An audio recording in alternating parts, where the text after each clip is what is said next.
5.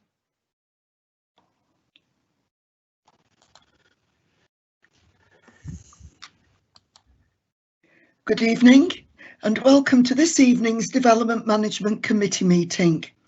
I'm Joan Grime, Councillor for Culcheth, Glaisbury and Croft, and I will be chairing the meeting. Due to the current coronavirus pandemic, the Council have taken steps to follow restrictions and health guidance in relation to social distancing, whilst balancing the needs of carrying out our regulatory functions. This is the 8th meeting of this committee that is being held remotely. The agenda for the meeting will run as per the usual format. The meeting is being broadcast live to the public, who have had the opportunity to make written representations which have been distributed to members. However, there will be no input from the public during the meeting. This is in line with the Coronavirus Act of 2020, Section 78. Present at the meeting are 9 elected Borough Councillors plus officers of Warrington Borough Council. I will now ask all those present to introduce themselves. Will councillors also confirm that they have received the agenda and reports on the applications and have a copy in front of them? An update report has also been circulated and available for members to view. So can councillors introduce themselves? Councillor Barr. Good evening, I'm Councillor Bob Barr. I represent Nym North and Thelwall, and I have a copy of all the papers and I've read the update report. Thank you. Councillor Carey. Good evening, Chair. Yes, I confirm I've had all the papers. I'm Peter Carey, representing Fairfield and Howley Ward, and I've had everything sent to me. Thank you. Thank you. Councillor Friend. Good evening, everybody. Yes, I'm Councillor Graham Friend, representing Pulton North. I have all the papers in front of me and I have read them. Thank you, Chair. Thank you. Councillor Morgan. Councillor Les Morgan, representing Latchford West. I have all the papers in front of me and I've read them all and understand them. Thank you. Thank you. Councillor Mundry. Councillor Karen Mundry, Latchford East. I have got the documents in front of me and I've read all the updates. Thank you. Thank you. Councillor Parish. Yes, Chair. I'm Councillor for Chapelford and Old Hall, and I've got and read all the papers. Thank you. Councillor Walker. Yes, good evening. It's Peter McCarthy. You've just gone muted. I have, I know, it went by itself. Right, now, Councillor Peter Walker, representing Stockton Heath. I am substituting this evening for Councillor Judith Wheeler, who is absent on medical grounds. And I have got all the papers, including the updates. Thank you. Thank you. Councillor Wright. Councillor Steve Wright, representing Beauty White Cross. I've got all the papers read and understood. Right, thank you. I will also ask the officers to introduce themselves. Democratic Services, Jenny. Good evening, Jenny Cordwell from Democratic Services.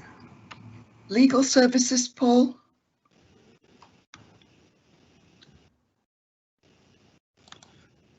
I think we've got Paul Clisby here. Are you here, yes. Paul?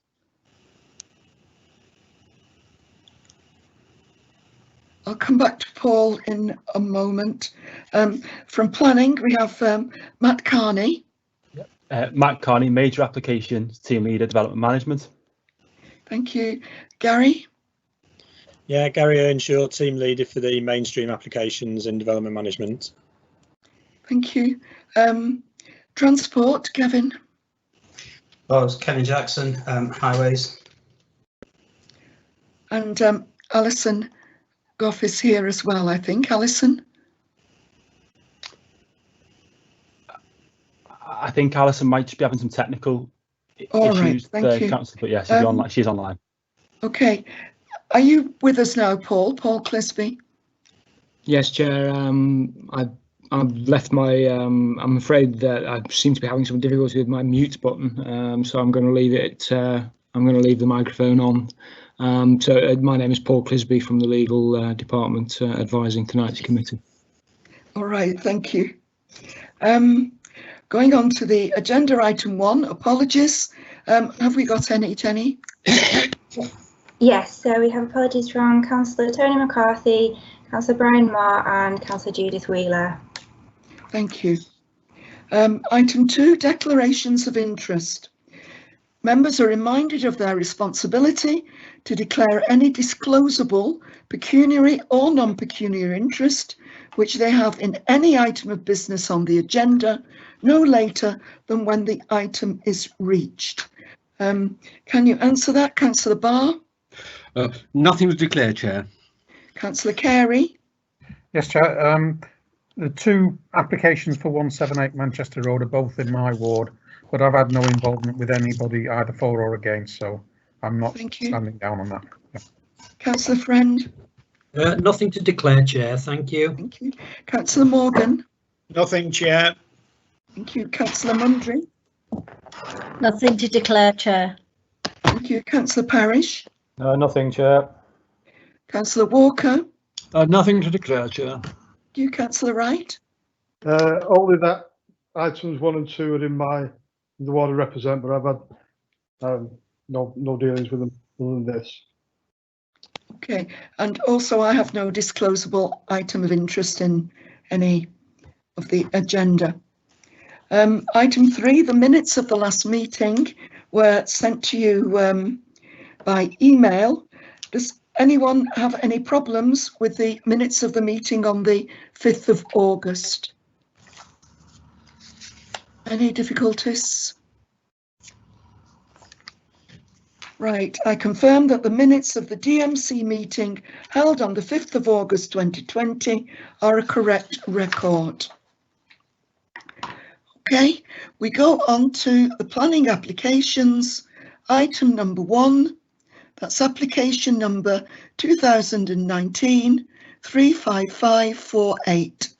That's the land bounded by Tanners Lane and Winnick Street, Warrington. It's an outline planning application, a major one, with some matters reserved.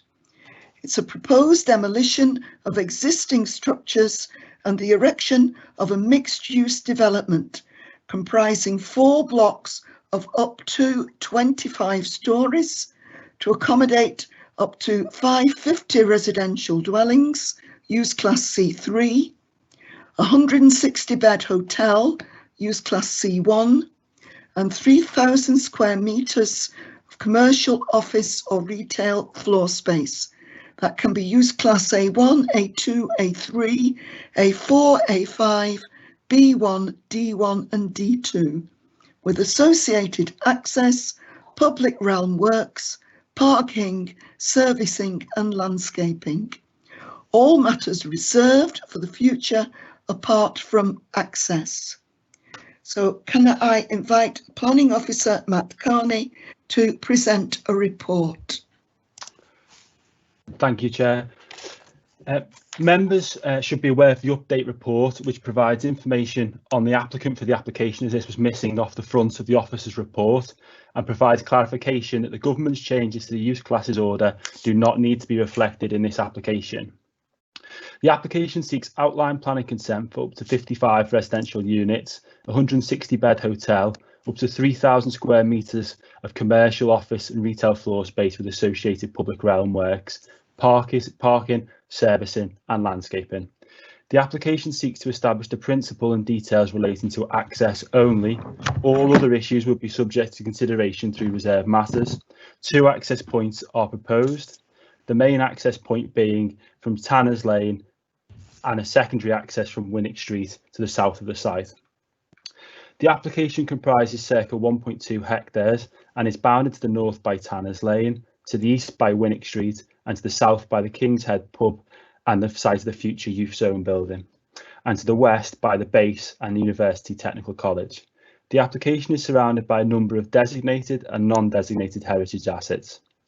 The majority of the application site is currently occupied by a surface car park. The site is surrounded by a mixture of commercial properties with some residential use at upper floors. Immediately opposite the application site is a residential-led development on John Street, where a Part 8, Part 9-storey building is currently under construction. The application is in outline form, therefore members, if in agreement with the officer's recommendation, would be granting detailed planning permission for the access into the site, and would approve a plan showing the site split into 4 separate blocks. This block plan provides a framework that would control any future reserved matters applications and would set maximum development building lines and building heights within each of the 4 areas. The application would allow for development that ranges in height from up to 25 stories in an area of Block A identified for tall buildings, and between up to 10 and 6 stories across the remainder of the site. Whilst the outline plan application would establish the broad areas for development and maximums for building heights, residential units and commercial floor space, the applicant would need to bring forward design details at reserved matters stage to show that the scheme is of sufficient quality for the development to commence. The detailed planning history for the site is set out in section 7 of your report. It's worth noting that planning permission was granted in 2005 for a redevelopment of the site for a mixed use development of residential, commercial and leisure. Whilst this permission was renewed in 2010, it has now expired. A separate application, which is item 2 on the agenda, seeks permission for the continued use of the existing surface car park for a further 4 years. The application is before DMC because it represents a significant development in the town centre, and part of the application site is in the council's ownership.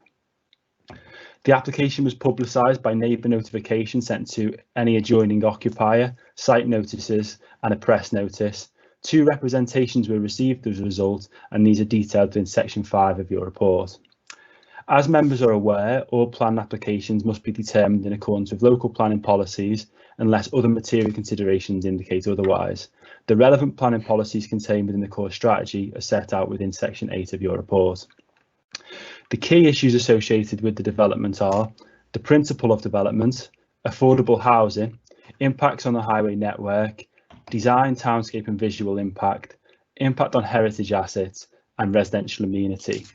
I'll take each of these in turn. The principle of development, the site's main use is a surface car park which is an underuse of an important site in a key location within the town centre, where redevelopment for mixed use purposes is supported by national and local planning policies. The council's town centre master plan, whilst not a local planning policy document, sets an ambition for redevelopment and aspires to create 8,000 new homes to drive vitality and activity within the town centre. In relation to the delivery of new homes, it's important to recognise that there's been a significant under-delivery of homes in the borough over the last 3 years. Measured against our delivery targets which measured against our delivery targets is an under-delivery of over 50%, which equates to a shortfall of delivery of 1,226 homes. Furthermore, Warrington is not currently able to demonstrate a 5-year housing land supply as required by the NPPF, and therefore the relevant development plan policies are considered out of date, and applications meeting the criteria of sustainable development should be granted planning permission with the exception of where any adverse impacts of doing so would significantly and demonstrably outweigh the benefits when assessed against the policies in the framework taken as a whole. The significant quantum of new housing delivered by redevelopment of an underutilised brownfield site is considered to be a considerable benefit in the favour of the application. The scheme proposes a 10% affordable housing provision with a 50-50 split between intermediate housing and affordable rented properties. Whilst this is below the 20% expectation stipulated in the obligations SPD for a brownfield site in the town centre, the viability of the development has been reviewed and it's considered that this is an acceptable provision. The application would be subject to a review mechanism that would allow for viability to be reviewed again at a later stage, and if any improvement in the viability of the development was found, additional contributions will be sought. It's also relevant that a number of other schemes in the town centre over recent years have been found to be unviable and have therefore not provided any affordable housing, and a 10% provision would provide up to 55 units, which would make an important contribution to the shortfall of affordable housing in the borough as a result of under-delivery in recent years. Turning to the impacts of the proposal on the highway network, the impacts of the proposal have been fully assessed, and subject to the submission of further details via condition, the proposed accesses on Tanners Lane and Winnick Street are considered to be acceptable. 200 car parking spaces are proposed, and it's considered that given the highly sustainable location close to the train and bus stations, this is an appropriate number of spaces for the development. The application will be subject to Section 106 agreement that will secure 207 per dwelling towards sustainable transport measure in the town centre. And if all 550 units were delivered, that's approximately £113,000. Turning to design, townscape and visual impact, scale, layout and appearance are reserved for determination through the submission of reserved matters applications. Nevertheless, the applicant has sought approval for a block plan that sets out the maximum storey heights in different parts of the site.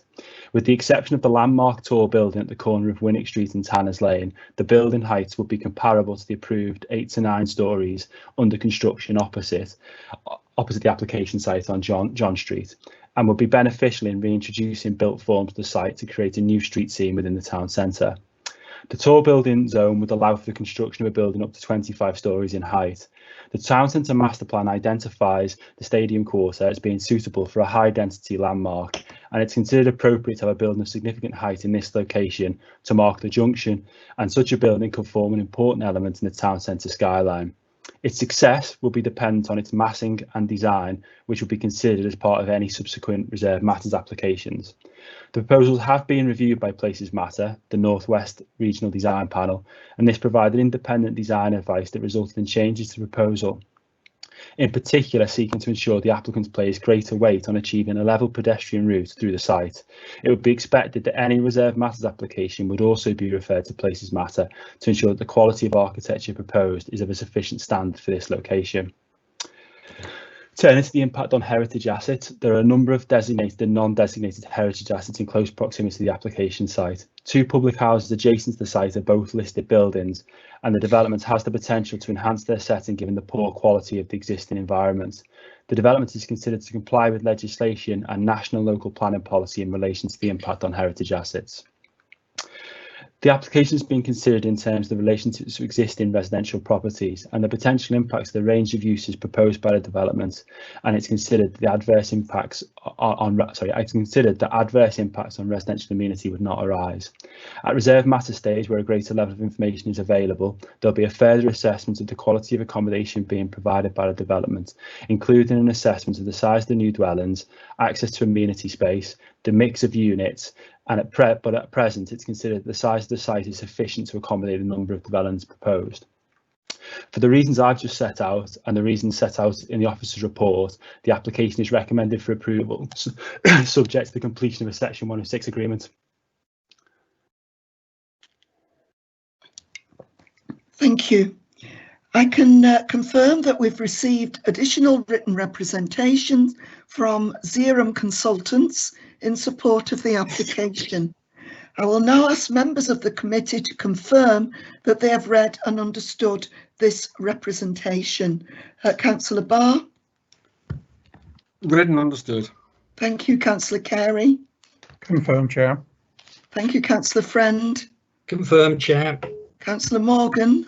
Confirm, Chair. Thank you, Councillor Mundry. Confirm, Chair. Councillor Parish. Yes, confirmed, Chair. Councillor Walker.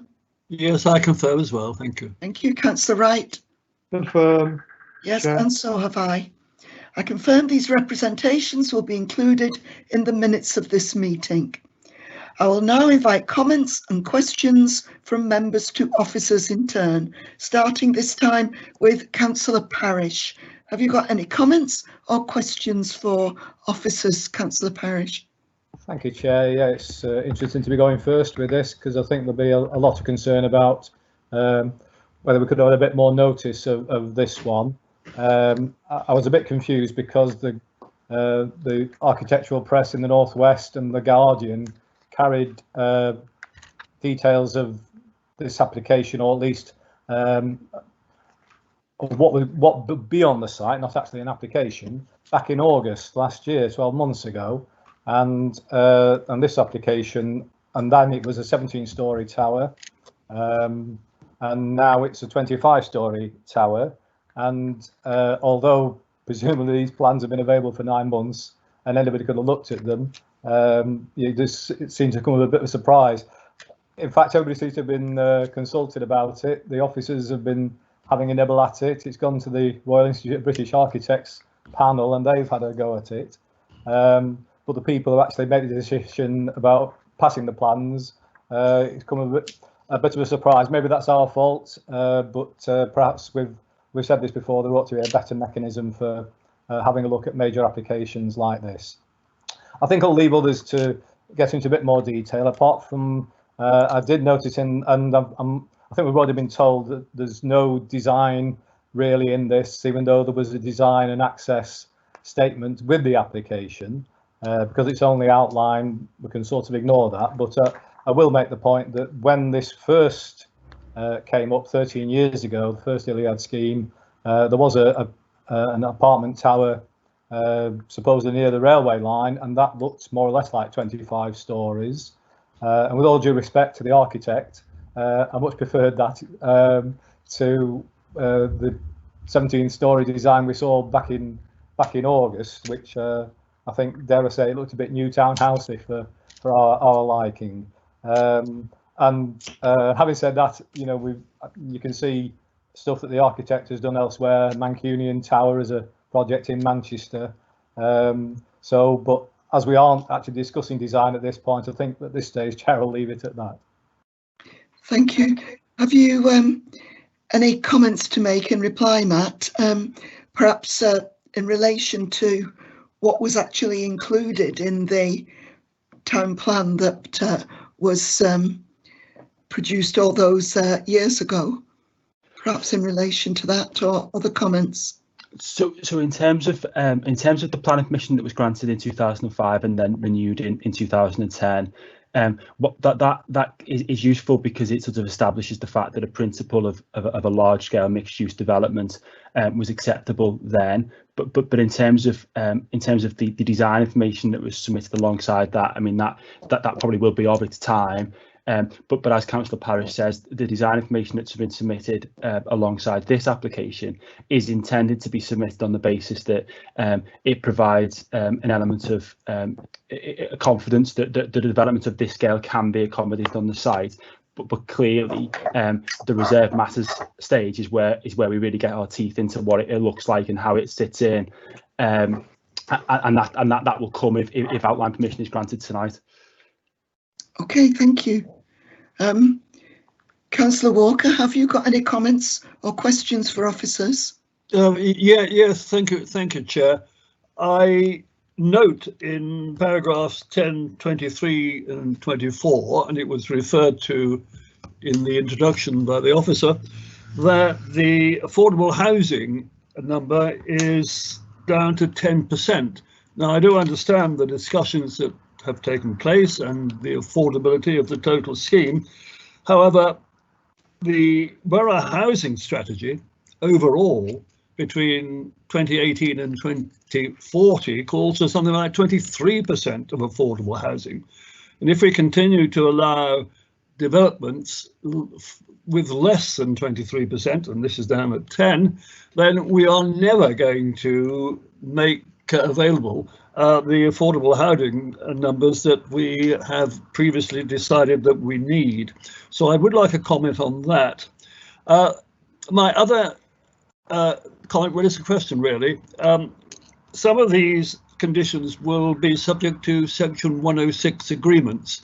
Now, I know I'm a substitute and therefore probably not up to date on recent developments, but there is a new planning regime under consultation. How much weight will a Section 106 agreement have in the future? In other words, can we actually enforce a 106 agreement made now when the development might not actually start until 2 or 3 years hence, when the national situation may have changed? Yeah. Okay. Can Matt or perhaps Paul answer those questions? That's fine. I just quickly on the Section 106 perspective, Paul may have something to add, but Councillor Walker, you can be assured that if a Section 106 is signed, that goes with the land in perpetuity. So it's not something that would be affected by any changes to the planning system that are coming forward now or emerging in the future. In relation to affordable housing, I understand the concern around the scheme being below what would be expected in this location, but the application has been assessed and this is considered to be an appropriate amount. And I think it is worth stating that in other comparable or other smaller schemes within the town centre, we haven't achieved any affordable housing. So achieving 10% up to 55 units should be seen as a positive in this context for this application. Thank you. Do you want me to add to the section 106 point, Chair? Please. Yes, so what Mr. Carney has said is quite correct. It's a contractual relationship and it runs with the land, so I wouldn't have any concerns about that. I mean, clearly, Councillor Walker, I would say that with one tiny caveat, which is, of course, I imagine that if the regime were to change to be more developer friendly, I think, as you're suggesting, I would anticipate that what would actually happen would be that you would have an application for a further planning permission, obviously governed by the new regime. But certainly in terms of this decision and the section 106 tonight, I don't think you need to have any concerns about that. Right, thank you very much.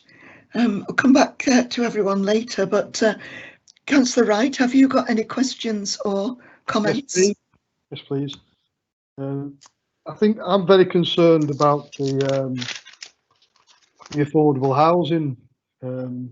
We said as our committee that we wanted it to be strict about this 30% target, and we were kept being told that we couldn't do it because circumstances didn't support it being done.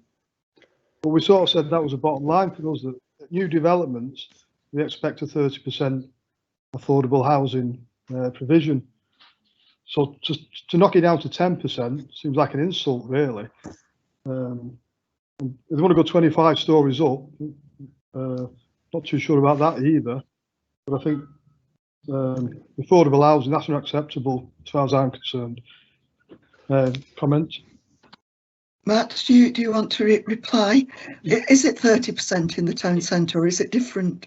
You're correct, Councillor Graham. It's 20% in this location in the town centre, so that would be what the what policy says should be expected. But it's important to be clear that both national and local planning policy allows that for where a scheme is demonstrated to not be viable at that level of affordable housing, that in its right isn't a reason just to refuse planning permission. You have to consider, and actually the national guidance is quite clear that that you are allowed to consider viability as a material consideration, and therefore it's an appropriate level of affordable housing that's being proposed, and the councillors can be assured that we've robustly assessed that through the course of the application to reach the fact that 10% is an appropriate amount of affordable housing for this application. Can I just come back? The issue we had was that the viability statements were being made and being used to justify the reduction in affordable housing. But I'm not always, I mean, you can do it, can't you? If you don't want to do what you don't want to do, make your case. So well, I think we shouldn't be negotiating down on affordable, like the Councillor Walker said. I think we'll end up not achieving our target at all. I mean, Councillor Rice, I think it's, I appreciate where you're coming from. I think the other thing to bear in mind here as well is that this scheme, section 106, will have a review mechanism in it. So if during the course of the development being underway, it's proven that viability has improved, there will be an ability to claw back some of that improved viability. So whilst it may be 10% now, it may be that if the viability improves, we may get a greater amount out of it. But ultimately, we have had it assessed by an independent assessor, and they've deemed that 10% to be an appropriate amount to ask for on this application. Thank you. Can I just add to that, Chair? Yes.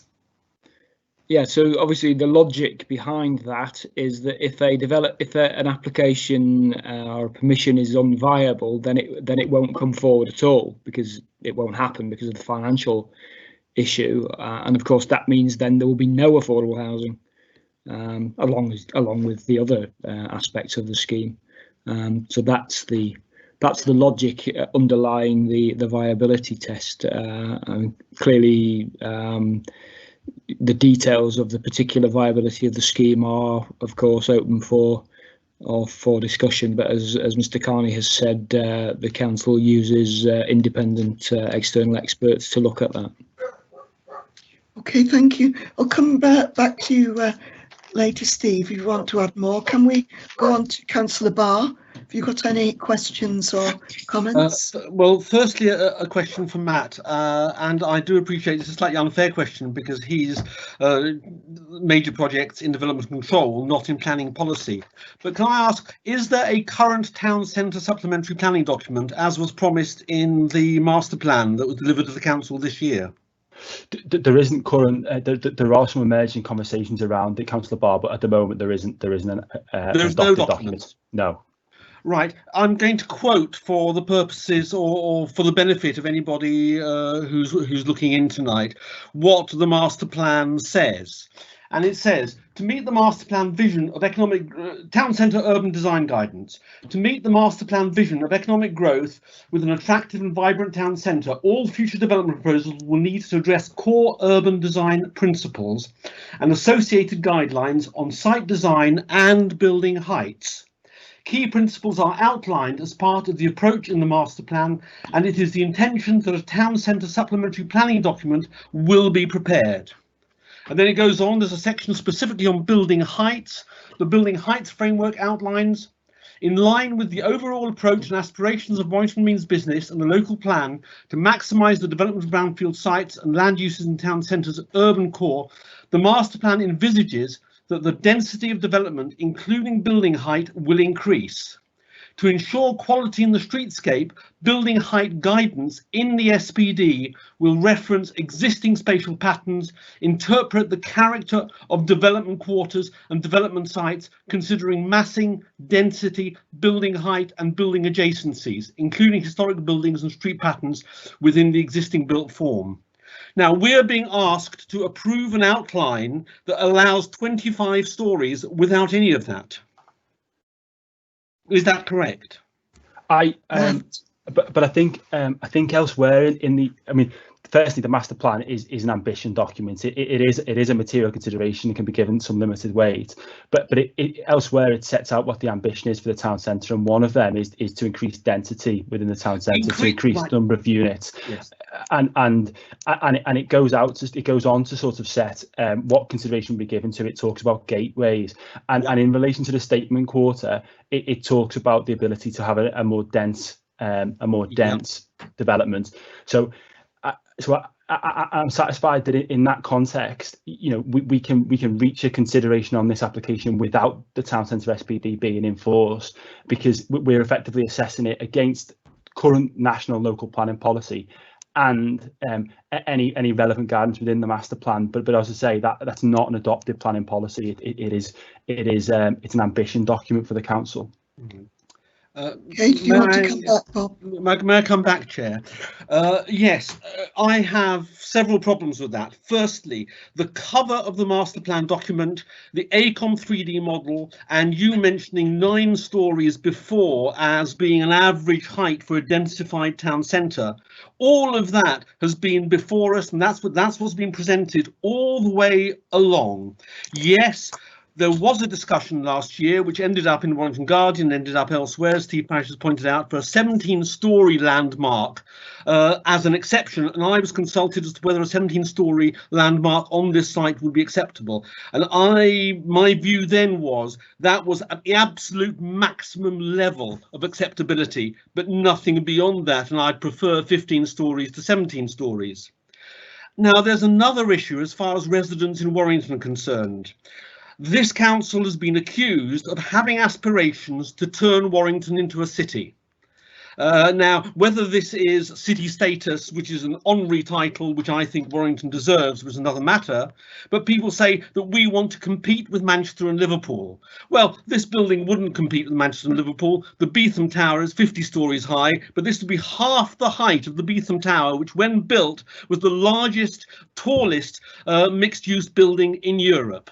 So this would be a city form, absolutely. This would be visible from across the entire town as one finger sticking up from this densified vision that we've been given in the master plan. And the master plan was a medium rise dense development issue, and suddenly we're getting an application that comes forward with this.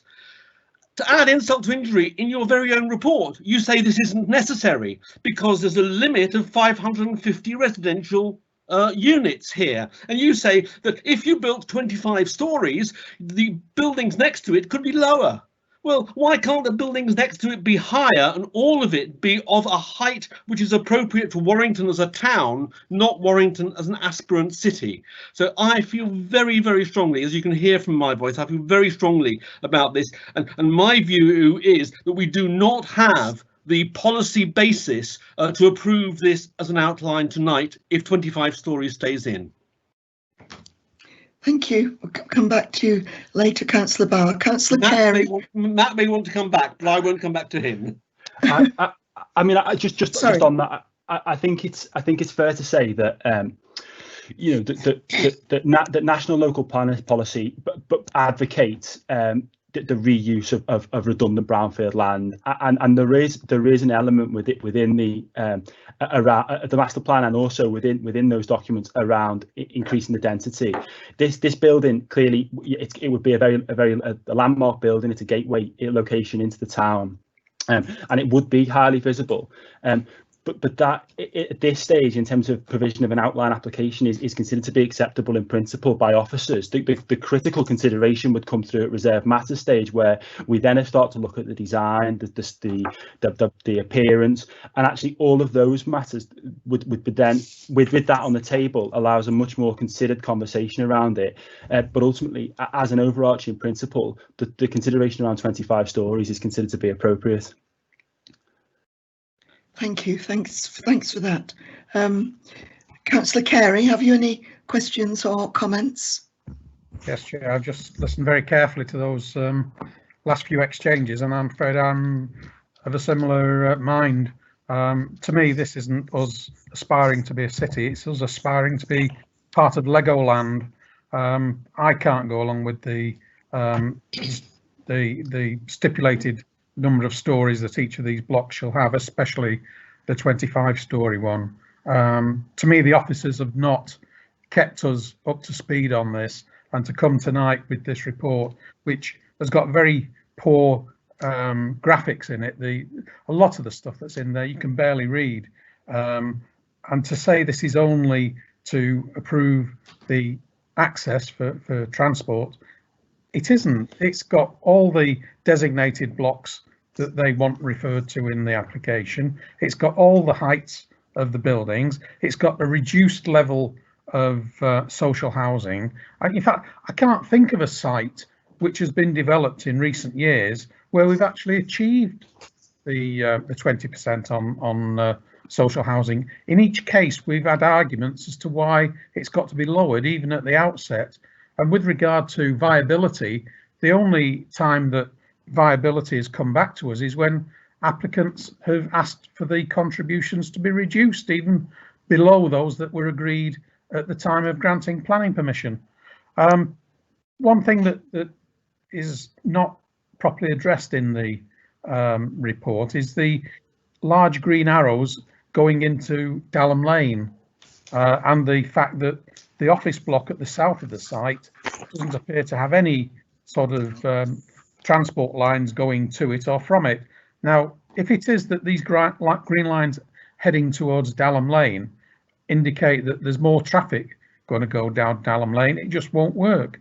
The existing premises that back onto the west side of, the west side of Dalham Lane are already struggling. There's insufficient parking, the carriageway width is substandard, and it's just not fit for purpose. If we're going to take any more traffic in that direction, either pedestrian or vehicles, it's going to exacerbate the situation. The junction by the Three Pigeons on Tanners Lane, it's a nightmare to get out of there.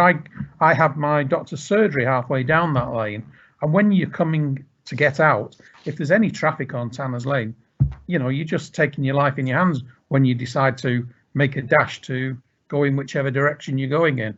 So there's a lot wrong with this, and to say it's an outline application with just the access being approved is not true. And you know, I would find it hard to support the proposal tonight.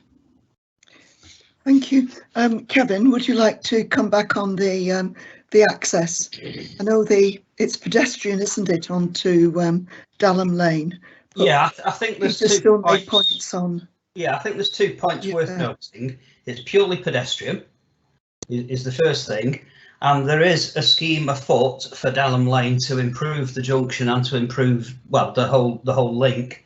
It's not linked with this development. It's linked with a development, the youth zone, which already has permission. However, when I say it's linked with that, it's not dependent on that, but it's sort of following on at the end of that build, if that makes sense. They're not paying for it. Thank you. Matt, do you want to say anything further? Yeah, what you've already said. Yeah, just to add, I mean, for total clarity, that the outline application is for access only, so we would be granting detailed permission for the 2 access points into the site, but as set out in my presentation, and I think elsewhere in the officer's report, if in agreement with the recommendation, we would be granting approval of a block plan which sees the site split into 4 blocks, and the building heights referred to in the officer's report would apply to those blocks. So in effect, that set of framework for then the reserve matters applications would follow on the back of that information that would be approved at the outline stage. Okay, thank you. Councillor Friend, have you got any comments or questions for officers? Yes, please, Chair. I picked something up in the officer's presentation. He said the site was part owned by the council. I've got it as it's all owned by the council. Am I wrong there? What part is owned by the council and what is not? So Kevin may be able to help me here, but my understanding is something. Sorry. No, that's what comes to the. So my understanding is that there's an element of Foundry Street which runs to the south of the application site. There's an element of that sort of effectively continues to run through the application site, and therefore that is effectively highway land. But the vast majority of the application site is in private ownership. Okay, thank you. Sorry, did you say private ownership or council ownership? The vast majority of the site is in private ownership. The vast majority. There's an element that is highway land. A small element. So sorry, where does the council ownership come in then? So the council ownership comes in because there's an element of former highway that just that bit. Yeah, Kevin, do you have any understanding of the highway? Yeah, I can explain that to you. Basically, the land is owned privately. However, because some of it is still a public highway, we as a highway authority have control of the surface of it, and it is just the surface. It's always referred to a depth of 2 spits, which is 2 spades. So we don't really own any of it, but we do control the surface of what is still highway. And what would have to happen there is, as part of this, they would have to come forward with a stopping up order, and it would no longer be highway. Right. And to get us to agree to that is part of why they need all these green arrows, all this permeability, because we want people to be able to walk through and cycle through. Yeah. Right, does that answer your question, Councillor Friend? Yes, thank you. Can I ask another one, please, Chair? Yes. I'm, again, very disappointed with the lack of affordable housing in this development. We did draw a line and say we wouldn't go below 20%. And again, another application comes forward saying it was going to go below. It says it's not financially viable, but in the past, when that's been said, we've been presented with a lot of figures. I can't see any figures in here that led me to believe that it is not financially viable. So I'm very disappointed in that 10% figure. We can't keep allowing, we said this a long time ago, we can't keep allowing developers to drop below the minimum requirements. Thank you, Chair. Yeah, I think when we got those figures, we actually asked for them and deferred the application till we'd seen them, if I remember rightly. Do you want to make an answer? Matt? Yeah, just to add, I mean, an element of what I've said previously, but I think it is important to note that whilst I understand members' expectations around trying to, the 20% provision, this is the first sort of large development in the town centre that is providing affordable housing in recent times. So we are getting 10%. There's a couple of other large schemes where there wasn't any affordable housing provided, and I think it's also worth mentioning that the applicants at the outset weren't proposing any affordable housing on this scheme, but through the robust assessment that we've done with our independent advisor, we've managed to get them into a position where actually we've challenged them to the point that 10% is viable and therefore would be provided as part of this application, alongside the sustainable transport contribution of circa £110,000. Thank you. Councillor Morgan, have you got any questions or comments? No questions. Comments. Virtually in line with all the speakers up to now. I find this a monstrosity. I don't know why we're even thinking of doing this. It's. I agree with Councillor Friend about the fall in the percentage. To foist this on the people of Warrington, I mean, it's okay saying it's only outline planning permission. Well, that soon becomes reality, and I just can't find myself agreeing with this at all, Chair. I'll leave it at that for now. Okay. Is there anything additional to what you've already said, Matt? Oh, sorry. I've just realised I've got my Skype in the way. I suppose only in the sense that in relation to the aspirations that were set out, as I say, in the master plan, and the thoughts around us seeking to achieve the additional housing numbers that are set out for delivery in the town centre, there is going to be a push towards building at a greater height, a greater density, and other developments such as the one on John Street and across from Newtown House on the former Skate Academy are at a greater height than what we'd seen before. I appreciate that the very tall building on the corner, but it's felt by officers that could be a landmark building that it's appropriate in that location. But yeah, as I say, from a design and placemaking perspective, it's felt that this is an appropriate form of development for the location in the town centre. Thank you. Councillor Mundry, have you got any questions or comments? I've got no questions. I've got the same concerns as the rest of the councillors. That's it. Right. Thank you. So we're back to Councillor Parish. Do you want to add anything to what you've said previously? Thank you, Chair. I mean, somebody's already mentioned, it might have been Councillor Barr, that the government's proposed changes may mean that we have very little control over things like this. I mean, the proposal is for dividing the town up into growth areas, protected areas and renewal areas, and I assume, however it's defined, this would probably count as a renewal area, but I think we're going to lose a bit of control anyway with these proposals. I've got no objection with it being a landmark building, so it's a nice landmark. I do know it seems a long while ago now, but in London you couldn't build anything higher than St Paul's, but that's obviously gone long by the board now, and all you've got left is, from certain vantages, you have to be able to see St Paul's. And I think, dare I say, this I'm not quite say it's almost inevitable, but when the government is talking about build, and quite frankly building upwards, so there's less land take, I'm not quite sure that we'll be in a strong position to say no anyway.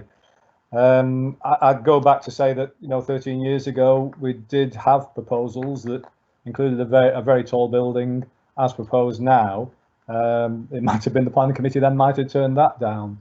But I'm a bit sceptical about saying we can't have this. And I'll come back on one or two other things if I may, but I want to just stick to that principle at the moment.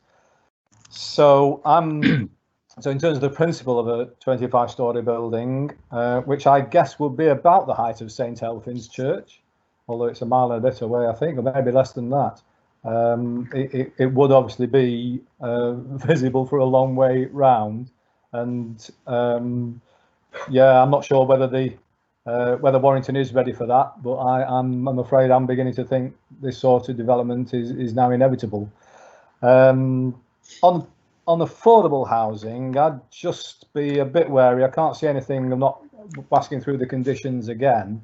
We have had this situation in London again, where affordable housing has been insisted upon by councils, and the developers have ended up with posh apartments and less posh less than less posh apartments, but the posh apartments get all the nice facilities, the gyms and everything else, and the poor people's apartments get separate entrances. And I did just wonder whether there was any control over that when we come to, if we ever get there, to a full application. Thank you. Chair, can Matt? I just comment on? Can I comment on that, Chair? Yes, yes, of course. Yeah. So clearly there's some questions there about reserved matters. So I just would flag up for you that if members are minded to approve this, then I would imagine that they would want those reserved matters to come back to the committee for the committee to make those decisions. So just flag that up. I'm also hearing concerns about the amount of time that members have had to consider this. And the graphics and the detail of information about the viability assessment. So I'm wondering whether members may want to consider adjourning the matter for that information, for the graphics to be looked at, for information about more detail about the viability assessment, or even potentially for some consideration about reasons for refusal, because obviously I'm hearing that members are not persuaded. It may well be that a site visit, appreciate it's a well-known site and people will be aware of it, but I suppose a site visit where you have an officer demonstrating the plans might be of use to the committee. Chair, there was mention. I'll leave that there with you. Chair, there was mention in the report from the Better Places review that there was a 3D model. I'm not quite sure whether we've got 3D models, fly-throughs or anything, but I'm sure these sorts of things might have helped. Matt, Of course, we have got some difficulties about site visits at the moment. Yeah, I just add in terms of the models. I appreciate that yeah, it's a large development, but one of the things that we've got to bear in mind is that it is outlined. So anything that the applicant would show us at this point would be indicative on how the site could forward. And obviously there is some documents, some information within their application packs that sort of begin to show what a building could look like. I suppose that, and then because it's high level, because it's indicative, and because effectively members are granting the principle of this, the level of information, I suppose, there's a balance between providing so much information that it gets fixed now, or allowing that very detailed, very important considerations that reserve matters, pulling in members and places matter again for their views at that stage. Thank you. Councillor Walker, have you any further comments? Yes, Chair, just one more if I may. I am concerned about the number of car parking spaces which have been allocated to this application. It does seem to me that it is nowhere near the number which are going to be required. Now, I do realise that in 15 years' time, you guys, I won't be here, will be cycling and jogging and there won't be a car in sight in town centre.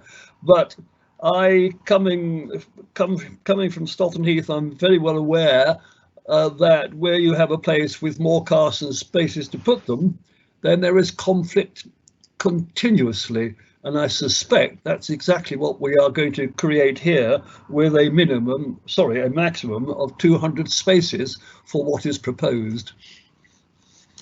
For 550 dwellings. Kevin, would you like to come back on that with the climate emergency? Yeah, yeah, you're quite right. The movement is towards more sustainable methods of travel. All of it is a double-edged sword. If we were to insist on higher rates of parking, we would create greater problems with the junctions. We would need more road space. It really doesn't stack up. It's based really on a model that is used elsewhere. I don't want to refer to cities and stuff because I know that's possibly contentious. But the idea is that if we want that sort of density, if we want that activity in the town centre, then we can't have the same levels of parking. Our parking standards already reflect that. They're already lower for the town centre than anywhere else.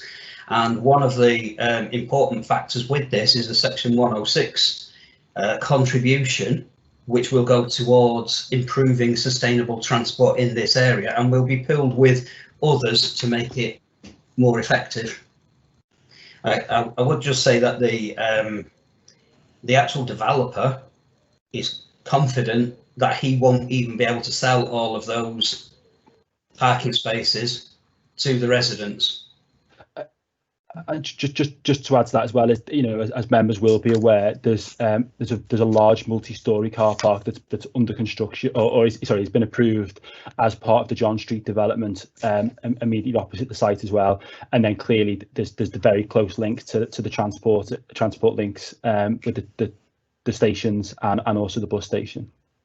Yeah, the actual shortage, if you want to call it that, of parking spaces means that residents or businesses would have to pay for them, which would discourage them. They would only want to have a parking space or a car if they actually need one. Yes, thank you. Do you want to come back on that, Councillor Walker? No, thank you, Chair. Okay, Councillor Wright, have you got any questions for officers or further comments? Just really concerned.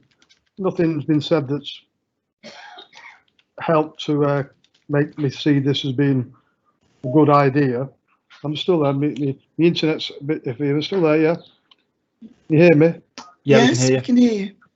And I just think the tower's too tall. I think the affordability is not correct. I don't think I can be supporting it on those grounds, really.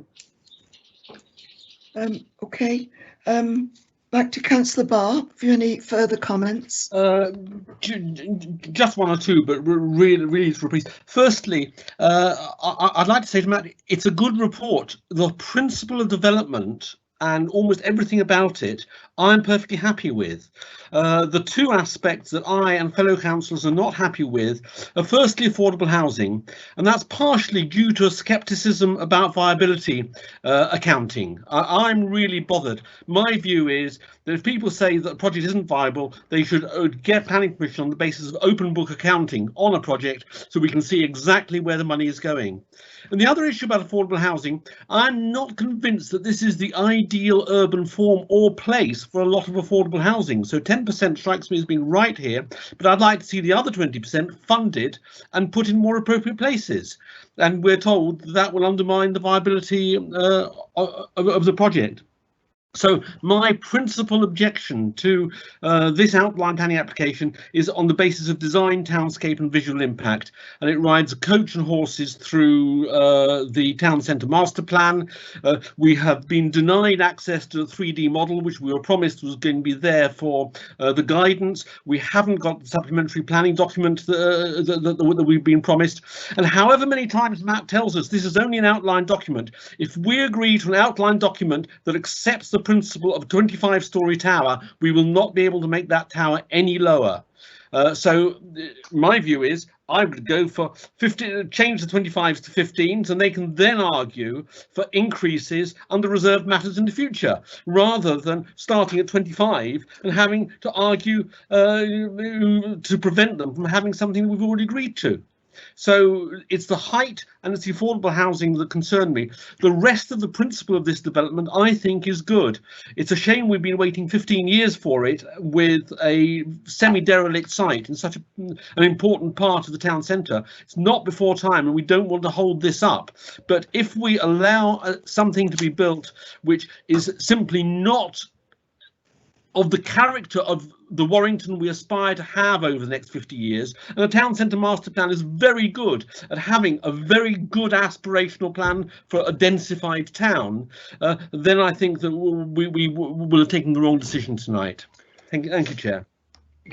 Right, you brought up a very important point here. Can we go to Paul Clisby to look at the situation with, is it feasible to actually bring in as an amendment? No, Chair, so, I'm sorry, I was going to come in there. I'm sure Mr. Carney will correct me if I'm wrong, but the application, so the application is, or part of the application as the description of the development is for a development comprising 4 blocks of up to 25 stories.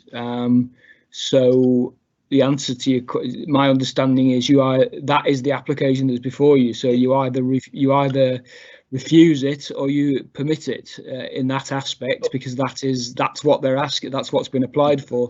Yeah.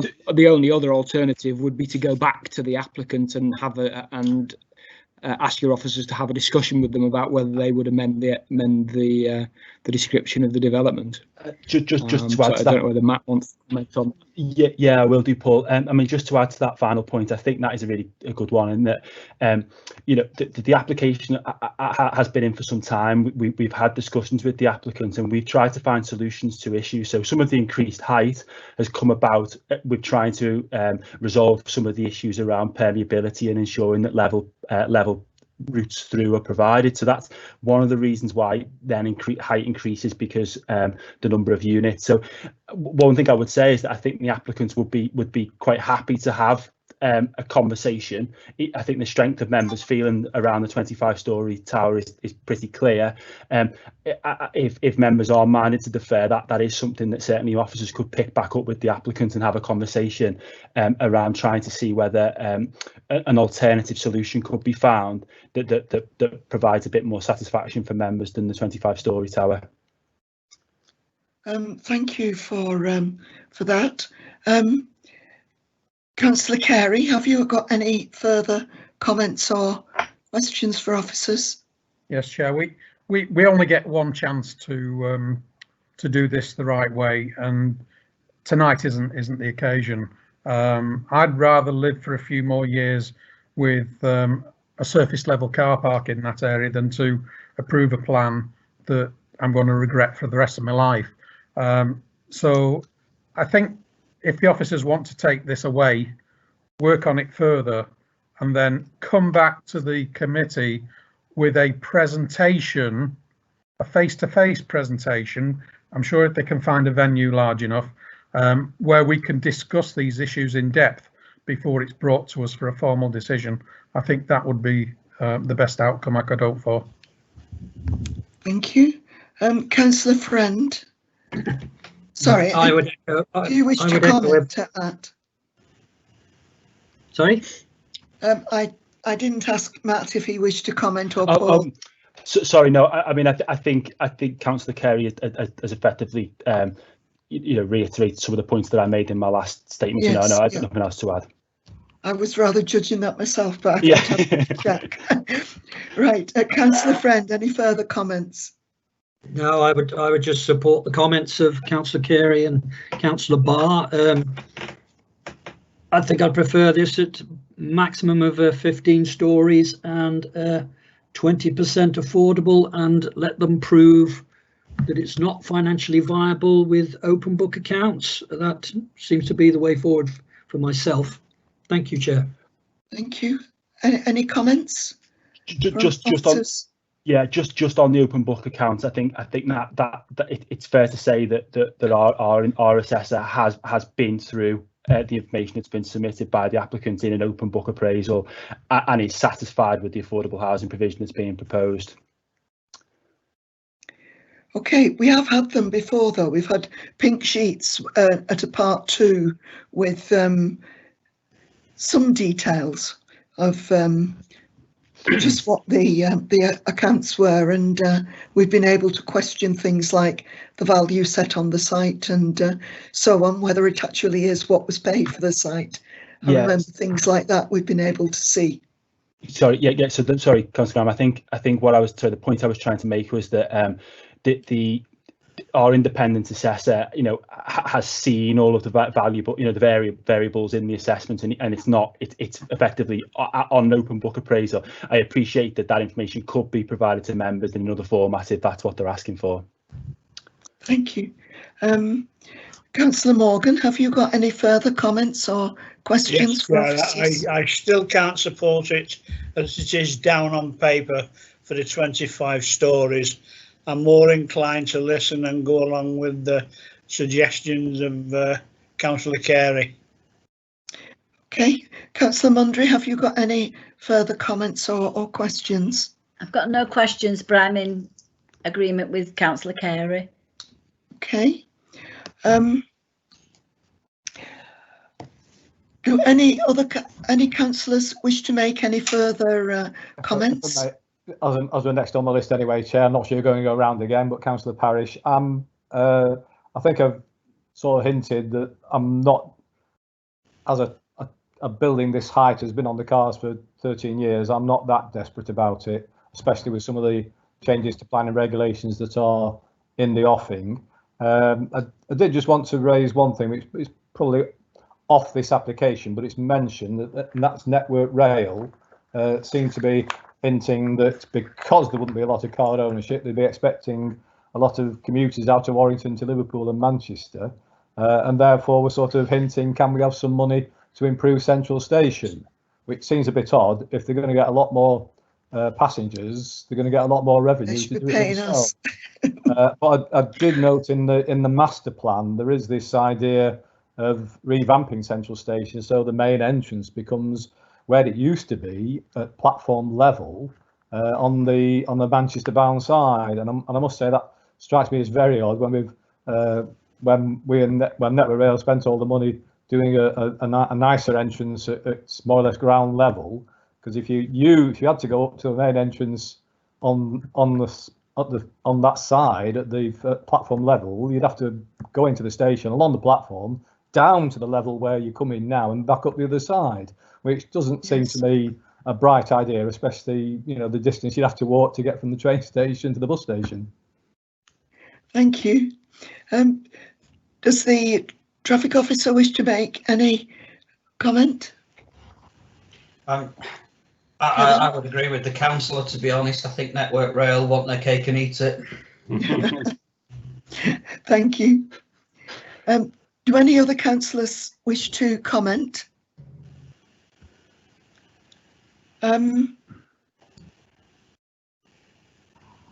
Right.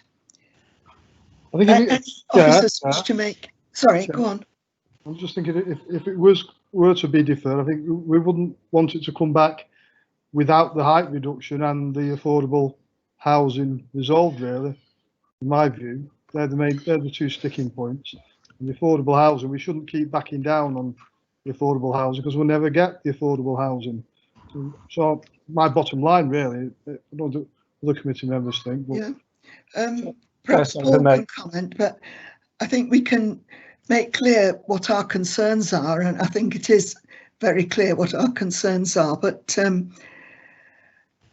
I don't think we can stipulate in advance what we would accept. I think we just have to see what comes back. Am I right there, Paul?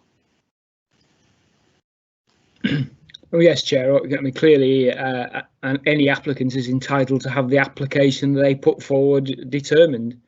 So if they choose to put forward a higher building than perhaps members have indicated they would be happy with, then obviously that will come back as for you to determine. However, no doubt your officers and no doubt the applicant has heard tonight's debate or will be advised about the discussion.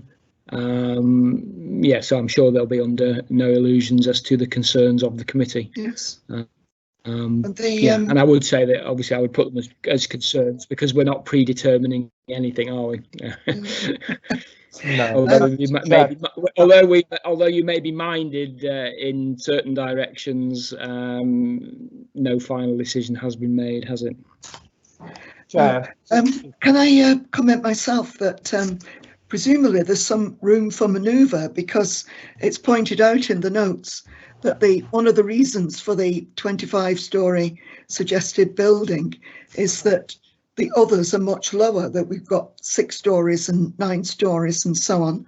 So there must be some room for manoeuvre, keeping the same number of apartments, and perhaps members might be more amenable to evening out the heights of the blocks further. Chair, although perhaps not. Chair, Steve, it's a matter of taste, isn't it? Whether you want one very high block and some lower ones, or a collection of medium ones.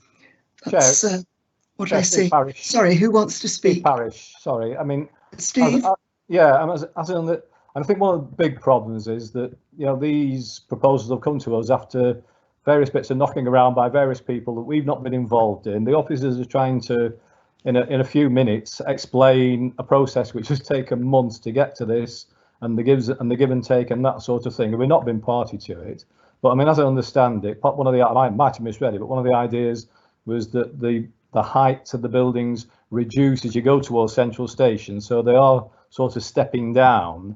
So you'd end up, with a 9-storey building or taller right next to the station. So I think this is one of the problems. There's been all sorts of discussions about the design and how this works that we've just not been party to. So I think a deferment, open-ended, like I say, Paul's right. I don't think we can dictate to the applicants what they should come back with. But it sounds like we're going to defer it for further discussions and whatever else we can do to influence both this outline application and maybe premature, but to some extent, the final design. Okay, thank you. Any further comments from anyone?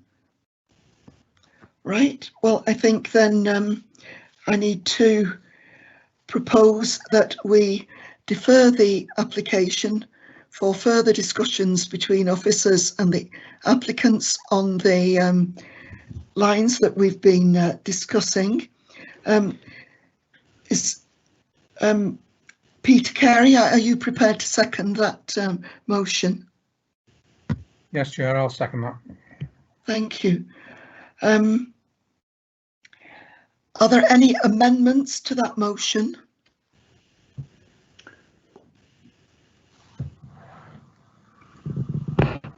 No? Okay, can we hand over to Democratic Services to take the vote? Thank you, Chair. Councillor Barr? For. Councillor Carey? For. Councillor Friend? For. Councillor Grime? For. Councillor Morgan? For. Councillor Mundry? For. Councillor Parish? For. Councillor Walker? For. And Councillor Wright? For. Thank you. The application is deferred. Thank you. Right, item 2, if we can change the screen. Application 2019-35546, same piece of land.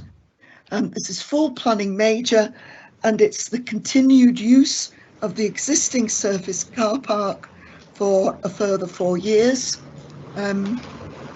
while things are sorted out and also be ready to do the building. Matt, do you wish to send a report? Or Yeah, I will do. Just sound like a helicopter was taken off then in my ears, but hopefully everyone can hear me again now. But yeah, if I'll go through the report again for members' benefit. So just to state that members should be aware that of the update report, which provides information on the applicant for the application, as this was missing. It came from the office front page of the officer's report. The application seeks continued use of the existing surface car park for a further 4 years. The existing car park accommodates up to 380 spaces, and this is not proposed to change as a result of this application. The application site forms part of the application site forms part of the application site for item 1. And on that basis, I won't set out much background around where the location of it is within the town centre. The detailed plan history for the site is set out in section 6 of your report. The application is before DMC because of the link to item 1 and because part of the application site, as we identified in the discussions for item 1, is within the council's ownership. The application was publicised by neighbour notification, site and press notice, and no responses were received. As members are aware, all planned applications must be determined in accordance with local planning policies unless other material considerations indicate otherwise. The relevant local planning policies contained within the core strategy are set out within section 7 of the report. The key issues associated with the development are the principle of development, impacts on the highway network, impacts on heritage assets, and the impact on residential community. And I'll take each of these briefly in turn. The principle of development, the application proposes the continuation of an existing use for temporary car park, and in light of the potential future redevelopment, it's considered to be an acceptable use. In relation to the highway network, there'll be no changes to the number of parking spaces on the site and no alterations to the access points into the site. The proposal would not therefore result in any changes to trip generation, and there would be no unacceptable impact on highway safety, and the council's transport development control team has no objections to proposed continued use of parking. In relation to heritage, the development has a neutral impact upon the setting of nearby heritage assets, and whilst the reintroduction of built form would be likely to improve the relationship of the site with its surroundings, the impact of the proposal as it stands is considered to be acceptable. In relation to the impact on neighbouring amenity, there are residential properties on the opposite side of Winnick Street with a development within a development. Sorry, I'll just start that whole sentence again. There will be residential properties on the opposite side of Winnick Street within a development that is currently under construction, and there's also some existing properties within surrounding buildings. As stated above, there'll be no changes to the access points or number of spaces, and it's not therefore anticipated there'll be significant changes to the timing of traffic movement associated with the car park. Given the location of the site on the main route into and out from town centre, close to the train station and train line, it's not considered the proposed continued use of the car park would have a significant impact on the amenity of neighbouring residents. And for the reasons I've set out and the reasons set out in the officer's report, the application is recommended for approval. Thank you. I confirm that we've received no additional written representations. So I will go on to invite comments and questions from members to the officers. Councillor Walker, if we can start with you. Any comments or questions? None at all, thank you, Chairman. Thank you. Councillor Wright. None at all. Okay. Councillor Barr. Just one question as a matter of curiosity. Why 4 years this time when the previous increments have been 5 years or 10 years, and clearly in 4 years time there may still be a need for this car park? So the 4 years came about, Councillor Barr, because in relation to item 1, the applicants were originally proposing an outline consent for 10 years, and officers didn't believe that to be acceptable to the council. So there was a negotiation around the outline permission being granted for 4 years, and it seems appropriate to tie the length of the car park to the length of any permission that may have been granted under item 1. Okay, thank you. Happy with that. Thank you, Matt. Councillor Carey. None from me, Chair. Councillor Friend. None from me, thanks, Chair. Councillor Morgan. Nothing from me, Chair. Councillor Mundry. None from me, Chair. Councillor Parish. Nothing from me. All right. Any other comments from councillors or officers? Okay, so I propose that the motion that the application is approved, subject to the condition that's in the notes. Councillor Friend, are you prepared to second that motion? Yes, Chair, I'll second that. Thank you. Thank you. Any amendments? Okay, can I hand over to the Democratic Services Officer to take the vote? Thank you, Chair. Councillor Barr? For. Councillor Carey? For. Councillor Friend? For. Councillor Grime? For. Councillor Morgan? For. Councillor Mundry? For. Councillor Parish? For. Councillor Walker? For. And Councillor Wright? For. Thank you. The application is approved. Thank you. So we go on to item 3. That's application number 2020-36998, Roadside Farm, Pine Surgery, London Road, Warrington, WA45PG. This is full planning for a proposed conversion of a vacant building previously used as a shop to sell antique furniture into a 3-bedroom residential dwelling. So I'll invite one of the planning officers, Gary, to present a report. Yes, thank you, Chair. Initially, I'd just like to draw everyone's attention to the information on the update sheet with regard to the name of the applicant, which was missed off the initial report. So going on to the development itself, I'll start with the site description. The site is located at the edge of the settlement of Stretton and backs onto London Road, close to the traffic light control junction of London Road with Hatton Lane, close to the Cat and Lion pub. The application site comprises a small cottage known as Pine Surgery, which adjoins the larger dwelling, Roadside Farm, to the south. The site appears to have been in a mix of furniture workshop and associated retail uses. The adjacent properties to the north are the Ashes, and to the west on Hatton Lane are also in residential use. The site lies within the Greenbelt settlement of Stretton in an established small residential community, and the building, including the adjoining Roadside Farm, is locally listed. The application has been called before committee because there is an objection from the Stretton Parish Council. The Parish Council objected on the basis of additional traffic and additional parking demands, particularly when taken with the adjacent development of 3 houses and a barn conversion at the Ashes to the north, proximity to the traffic light control junction, and the impact on the green belts. The application was publicised by 8 neighbour notification letters and a site notice. No comments have been received from the general public or local councillors in response to that consultation.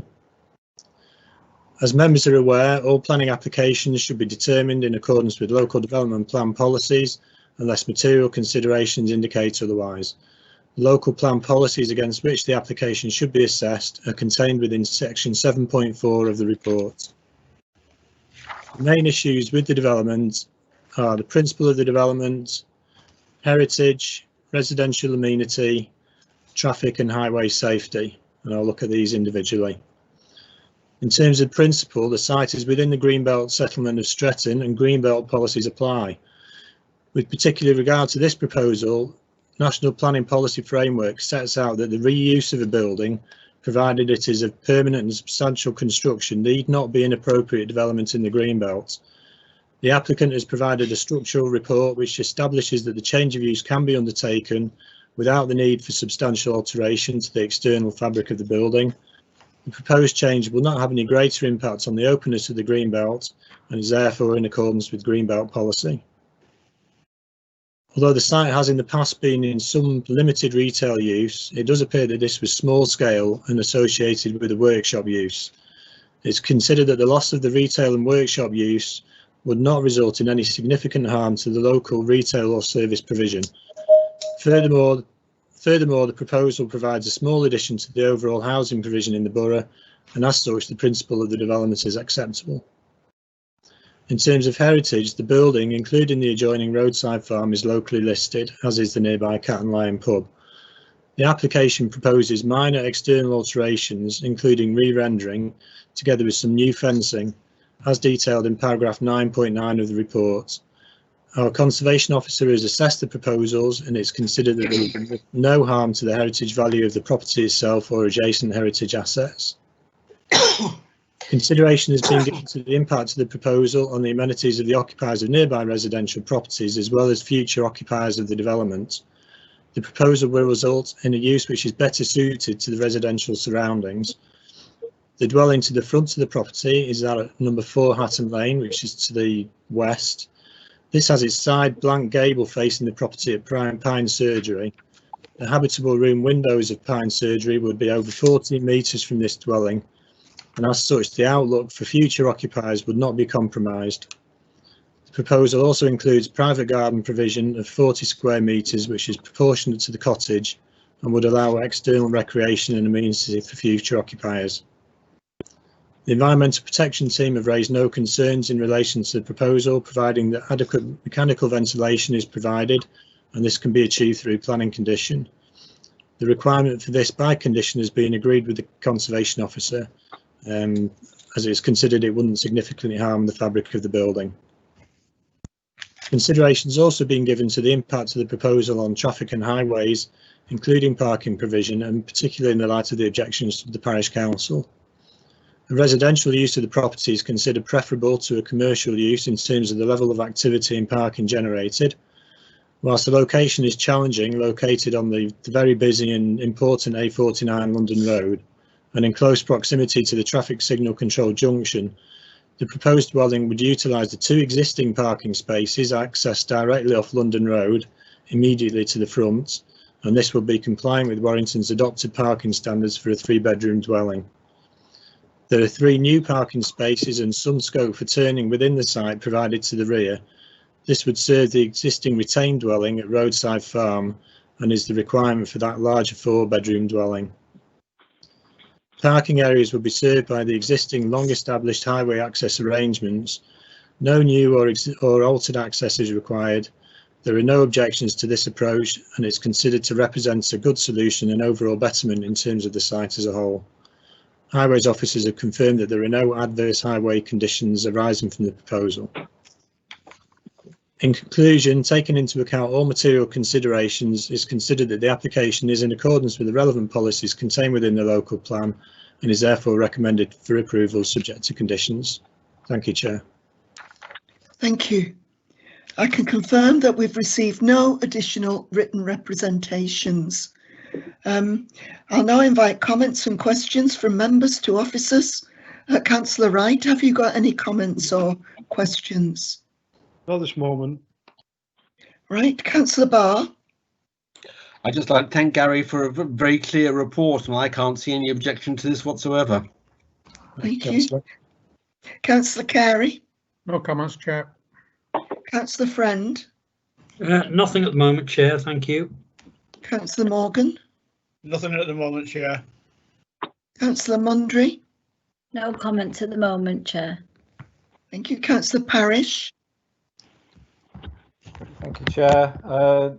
No, it was just the other thing I was looking at was whether the back door actually gets moved. It might be an optical illusion, but on the picture it looks central, and on the plan it's slightly offset to one side.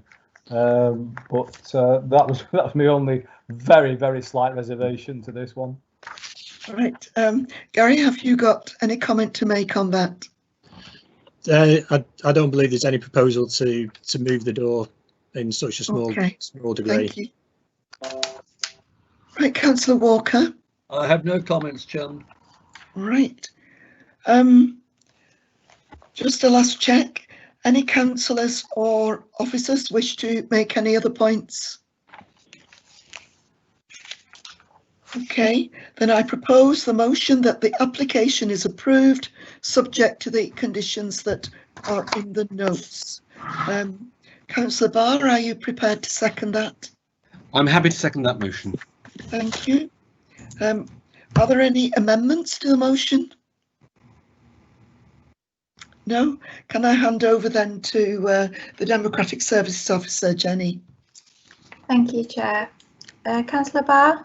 For. Councillor Carey? For. Councillor Friend? For.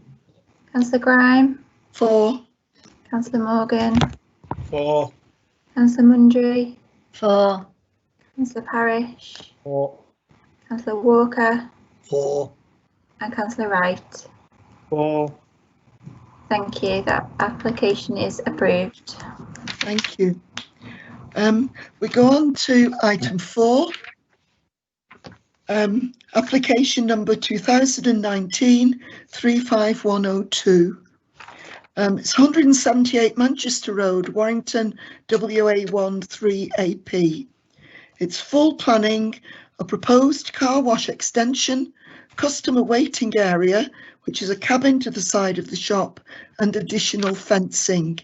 Can we emphasise this is a retrospective application? So the photographs that you've got in your notes are with the subject of this application already completed. Can I invite Planning Officer Gary to present a report? Yes, thank you, Chair. The site is located approximately 750 metres northeast of the town centre, and it's accessed by Manchester Road, the A57, which connects the Warrington town centre to junction 21 of the M6. The site comprises a petrol filling station with a car wash facility that this application relates to, and the car wash is adjacent to the rear boundary of the site. Members will see in the planning history that the petrol filling station and the car wash both benefit from planning permission some time ago. The site is in a predominantly residential area, although there's a cemetery on the opposite side of the A57. The application is brought before committee as it was called in by Councillor Higgins, who is concerned about overdevelopment of the site, and by Councillor Flaherty. The application was publicised by 24 neighbour notification letters. 2 objections were received as a result, and the concerns expressed relate to visual amenity, residential amenity, flooding and other matters, all as detailed in section 4.1 of the report. As members are aware, all planning applications should be determined in accordance with local development plan policies unless material considerations indicate otherwise. The local plan policies against which the application should be assessed are contained within section 7.4 of the report. For this application, the key issues relate to the principle of the development, visual amenity, impact on residential amenity, highways, flooding and drainage. In terms of the principle of the development, the proposal is for an extension to an existing car wash within the curtilage of an existing petrol station, both of which benefit from planning permission. Such uses are complementary and often found together, and there is no objection in principle to the proposals. In terms of visual amenity, details of the proposed changes are set out in paragraph 9.9 to 9.11 of the report. Essentially, there's a cabin next to the sales room, and the car wash structure itself is extended at both ends to almost double its pre-development length. In the context of the petrol filling station and the existing facilities, it's considered that the proposed development would not cause undue harm to the visual amenity of the area. In terms of residential amenity, the proposal replaces an automated mechanical car wash with a hand car wash that involves the use of jet wash facilities. The proposed opening hours are 10 AM till 6 PM Monday to Sunday, though the proposed sign at the front, which is subject to a separate application under the next agenda item, indicates longer hours than this. The application is being considered on the basis of those proposed hours of 10 till 6, not the hours indicated on the signage. Objections have been received relating to the noise generated from the hand car wash, as well as impacts from the size of the development causing an overbearing form of development, loss of light and loss of privacy. A noise survey was prepared as part of the application, and our Environmental Protection Officer has raised no objection to this, subject to conditions. These would look to restrict the hours of use to 10 AM till 6 PM Monday to Sunday, restricting the use of any external sound amplifying equipment, and a restriction on the number of cars to be washed per hour to be limited to 4. These conditions were recommended in particular as portable jet washers are being used to clean the vehicles, and it was considered that limiting the number to 4 would protect the amenity of nearby residential properties.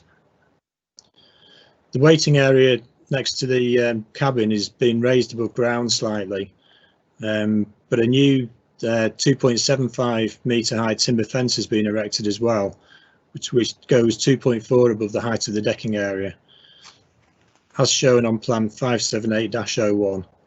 It's considered that this provides adequate screening to the neighbouring properties so as not to cause a loss of privacy.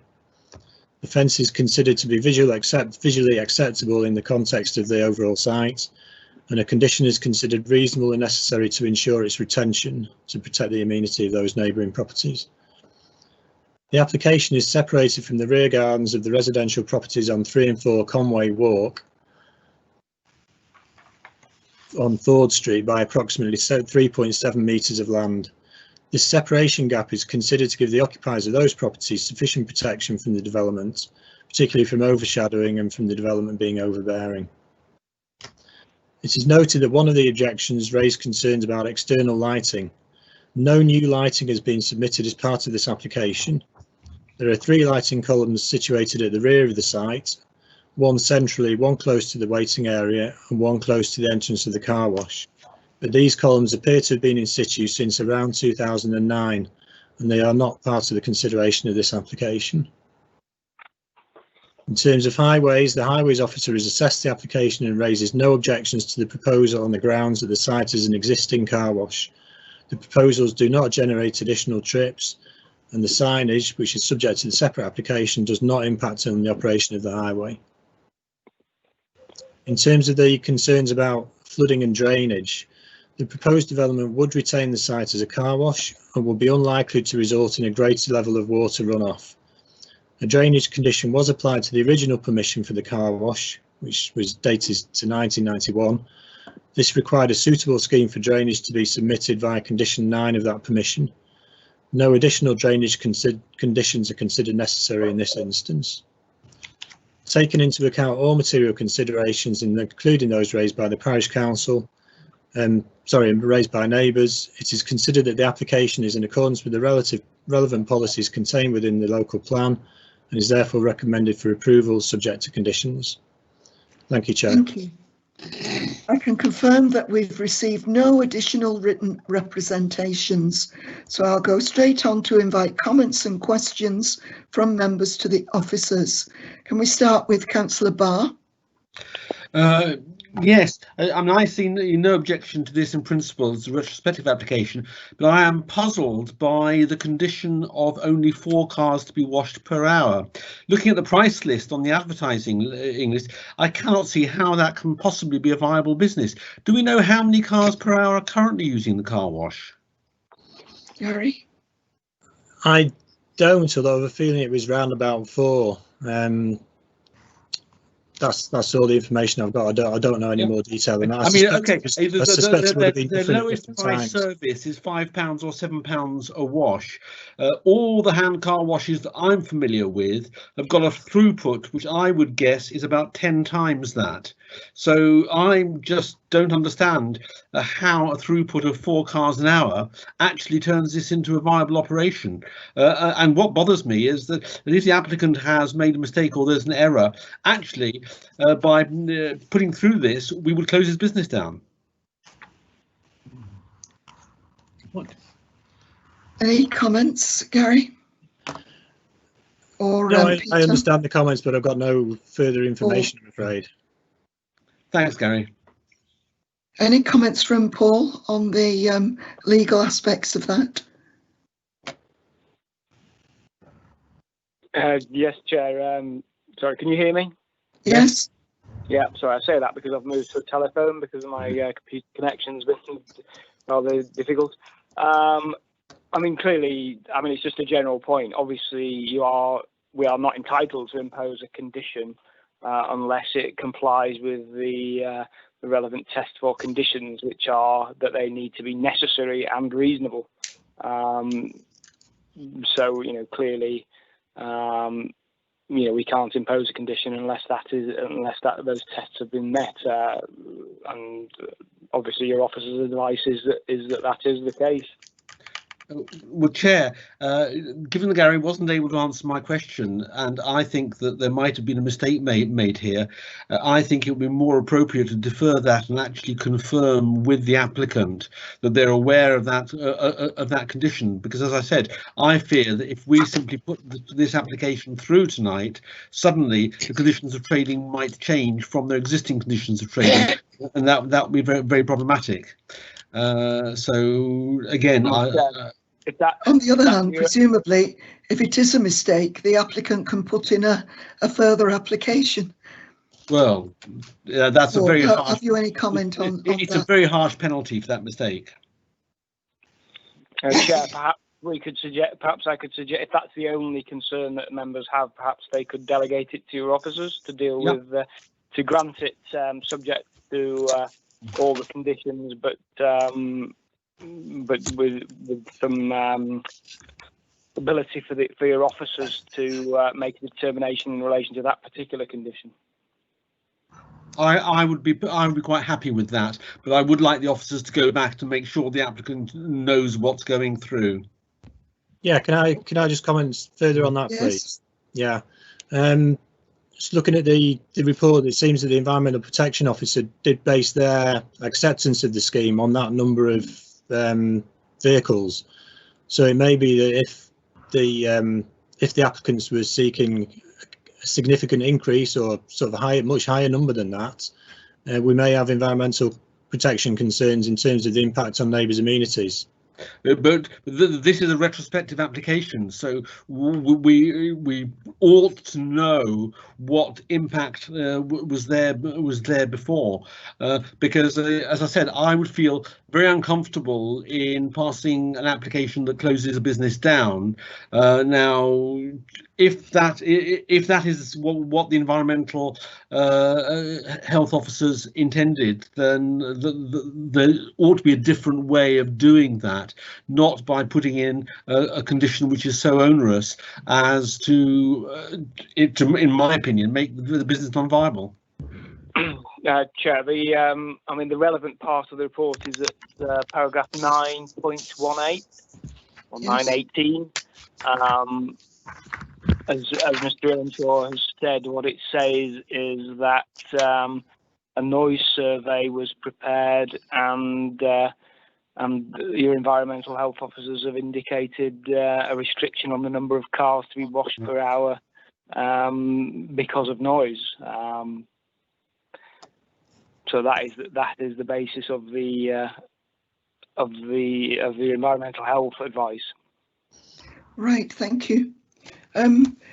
Perhaps we can come back to.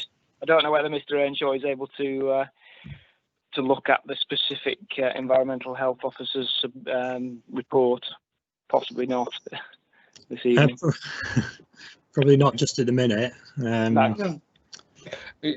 I mean, I would feel a lot more comfortable if we could defer this for the officers to have a discussion with the applicant and the environmental health officers to clarify what their intentions are. Because if it is the intentions of the environmental health officers to reduce the volume of business on this site, then we need to know that, and that's not clear in the report. And it's also not clear what discussions the owner has had with environmental health. So I'm just concerned about the consequences of taking a decision tonight.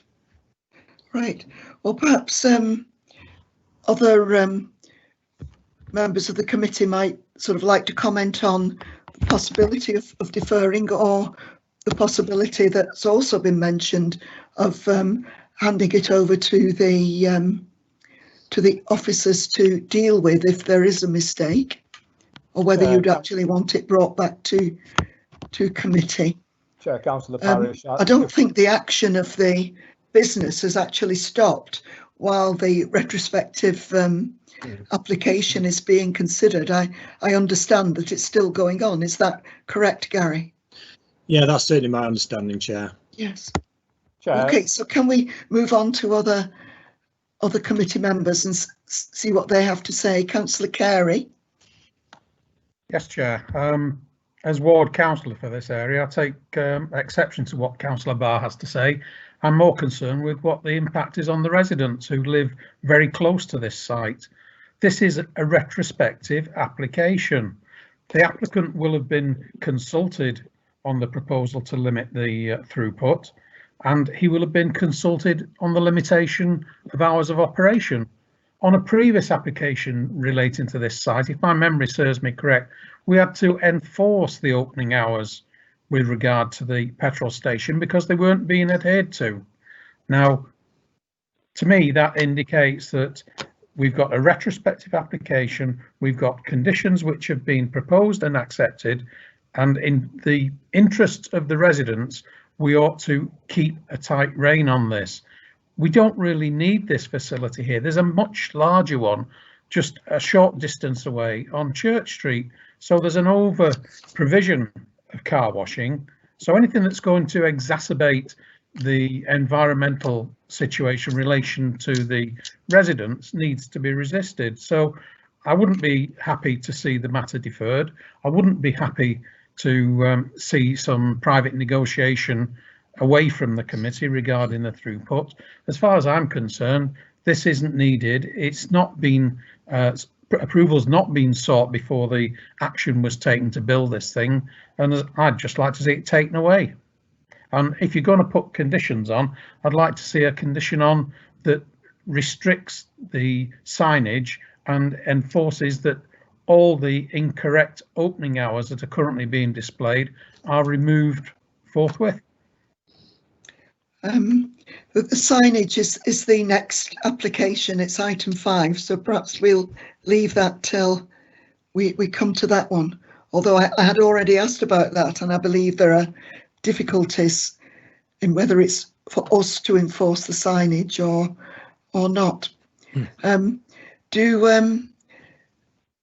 Do any officers wish to comment on Councillor Carey's remarks? No, Chair. No. Okay. Councillor Friend, have you any comments or questions? Not at this time, thank you, Chair. Councillor Morgan. Yes, Chair. I am no great lover of these car washes, I must say. I have one right to the rear of my property, and noise is an ongoing problem. The residents that live immediate behind it, 3 doors from where I live, are constantly complaining to me as the ward member about the noise, and we've had to take action against this car wash several times. I'm inclined to agree with the ward member, particularly Councillor Higgins, on the noise, because there is, you will note, some sheltered accommodation there. Now, it's not very nice for those people who want to live out their latter years in relative peace and quietness to hear this going on. And I know from experience the car wash near myself does a hell of a lot more, as Councillor Barr said, possibly 10 times more than 4 cars an hour. I refer to the section 4.1 on the applications. It was publicised by 24 notification letters, and 2 letters of objection were received. Could I ask, do we know what those 2 objectors, what proximity to the development did they live in? How close were they? Do we know that? I'm just looking through the, I'm just trying to look through the report, Councillor. I think one of them was mentioned in the reports. I'm just trying to find that for you.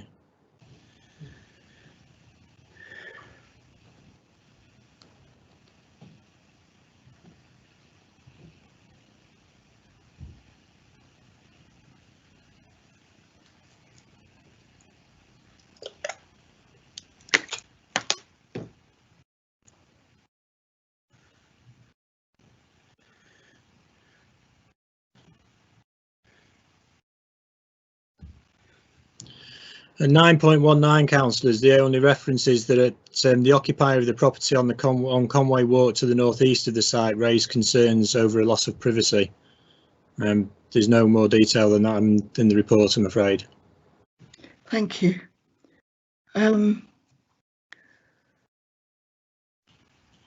Does that answer your question, Councillor Morgan? I hear the answer, and I'm inclined to agree with the Councillor Carey, I think it needs to be dealt with, and I certainly don't want to see this establishment there anyway.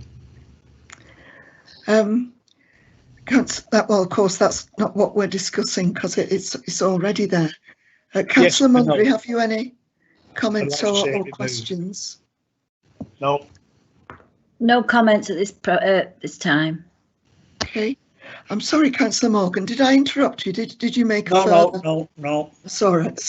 Right away. Councillor Parish, do you have any comments or questions? Chair, if I understand it right, there's been a car wash here since 1991. Yes. So it's I don't think we'd be in good grounds trying to say there shouldn't be a car wash here. And it really just is the extension to it. And I'm not quite sure whether there's a condition on the number of vehicles previously. There's things in this which, the height of the decking, which maybe allows very tall people to look over the fence, I don't know. But when it's things like possible, the lack of guttering on the building can cause surface water to spill into gardens, I suspect that's not necessarily a planning issue, but ought to be dealt with.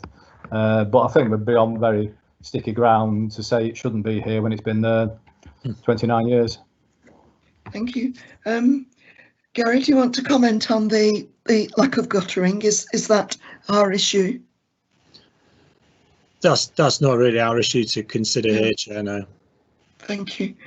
Councillor Walker, have you got any comments? Well, I got a question, please, Chair. Do we know what the current throughput is? Gary? No, I'm afraid not, Councillor. This is similar to one of the questions earlier. I was just trying to see if I could find the applicant's environmental report, but probably as all the members know, it's very difficult to find your way through things on the website at short notice. So I'm not going to be able to find that in any kind of usable time, I'm afraid. Okay. Councillor Walker, have you any comments? No. My question can't be answered, obviously. I would like to know the answer, but I have no more comments, thanks. Okay. Councillor Wright. Yeah, I think I'm agreeing with what Peter said. Was it originally one of those automatic car washes, and it's now one of these hand car washes? Is that an? Yeah, that's the case. Yeah. Yeah. I do know that garage. It is a bit of a tight squeeze on. There's not much room for cars to be hanging about. I don't think so. I think the officers have made the point that if the environmental officer thinks that's right, then we should go by that, really. If he thinks the throughput should be kept to that level. Okay, thank you. Councillor Barr, do you want to come back on that? Thank you, Chair. Yes, I absolutely take what Councillor Carey says on board, but the logic of what he says should be that we should reject the application. He says that this is an unacceptable development. It's come in retrospectively. It hasn't had permission in the past. It's been a nuisance in the past, and it's a nuisance now. So going with this half-baked notion of starving it to death doesn't strike me as being particularly honest or transparent. If we're going to be honest and transparent, let's simply reject the application. But passing the application in an unviable form just strikes me as exposing the council to further problems, because I know what's going to happen. There's going to be an appeal against the conditions, or there will be a further application to alter those conditions. If you don't want it, stand by your convictions and vote against it. Any comments, Gary? I think we would need to be clear that any move to refuse the application would be relating to the extensions and the cabin and the fencing, rather than the car wash itself. In terms of whether the car wash, I'm just thinking, if it was a mechanical car wash originally, they could probably use that as a hand car wash structure without needing any different planning permission. So we might actually lose some control over the numbers of vehicles and the way the car wash operates. It's the physical works that really need the permission, and yeah, we're using that as a basis for putting the condition on. Presumably the original car wash structure, the automatic one, has gone, has it? Is that right, Gary? No, I think it's still there. If looking at the photos, it kind of looks as though it's still there, but being added on to either end. Yeah. Right, thank you. Councillor Carey, have you any further comments? Peter, are you with us? Sorry, Chair, I was muted. No, I have no further comments at this stage. Thank you. Councillor Friend? None at this stage, thanks, Chair. Thank you. Councillor Morgan? No, Chair. Right, Councillor Mundry? No further comments, Chair. Okay, Councillor Parish? No, Chair. Councillor Walker? No, nothing more, Chair. Councillor Wright? No, Chair. Okay. Are there any further points of clarification from officers? Could I just raise a point, Chair? I don't think my colleague, when he considered this, was aware that there was going to be a restriction on the throughput. And I think that could potentially, if we don't know what the current throughput is, that could potentially cause queuing, which could back up to become a safety hazard for the main road. I think we would need to know what that throughput is before we wanted to put that condition on.